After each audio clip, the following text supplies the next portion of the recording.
পথ চলাও যাতে চির ঊর্ধ্বগামী থাকে। প্রদীপ প্রজ্বলনের জন্য আমি ডেকে নিচ্ছি আমাদের সঙ্গীতাঞ্জলি পরিবারের কর্ণধার শ্রীমতী ঋতুপর্ণা দাস মহাশয়াকে, ডেকে নিচ্ছি শ্যামল সাহা মহাশয়কে, আরো ডেকে নিচ্ছি রাজু দেবাশিস রায় মহাশয়কে এবং সাথে ডেকে নিচ্ছি সৈয়দ নৌশাদ আলী মহাশয়কে।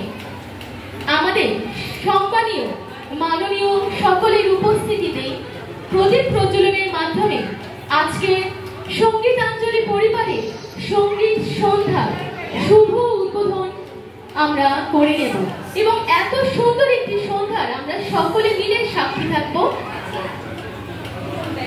সকলকে বলা হচ্ছে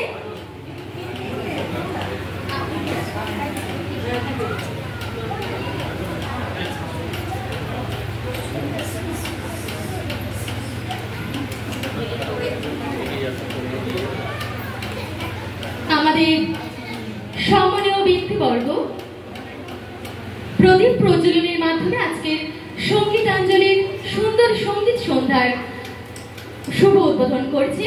আমরা সকলে একসাথে করতালির মাধ্যমে প্রদীপ প্রজ্বলনের মাধ্যমে আজকের সঙ্গীতাঞ্জলির সঙ্গীত সন্ধ্যার শুভ সূচনা করব।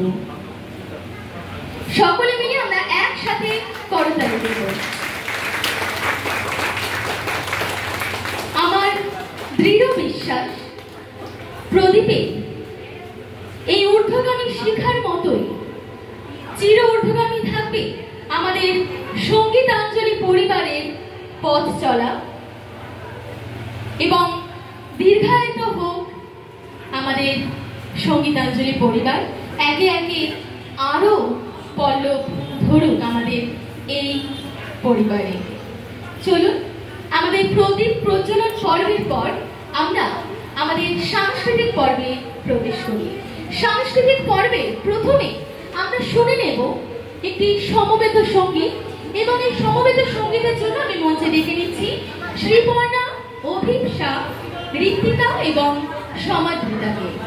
চলুন তাদের কণ্ঠে দেশ মাতার প্রতি শ্রদ্ধাঞ্জলি এবং তার সাথে সাথে দেশ মাতার প্রতি ভালোবাসা দিয়ে আমরা আজকে এই সঙ্গীতাঞ্জলির সঙ্গীত সন্ধ্যার শুভ উদ্বোধন করব। সকলকে বলা হচ্ছে তোমরা সকলে মঞ্চে চলে আসো। আমরা আমাদের অনুষ্ঠানে শুভ উদ্বোধন হিসাবে তোমাদের সঙ্গীতকে সাথে করে আরো পথ চলবো, আরো অনেক অনেক অনুষ্ঠান বাকি এবং যারা সকলে আপনারা উপস্থিত আছেন সকলের উদ্দেশ্যে বলা হচ্ছে একেবারে অনুষ্ঠানের শেষ অবধি আমাদের পাশে থেকে আমাদের সাথে থেকে আজকের এই সুন্দর সন্ধ্যাটিকে আমরা সকলে মিলে সফল করে তুলব। পরবর্তীতে প্রস্তুত থাকবে একক সঙ্গীত পরিবেশনার জন্য ঐশিকী।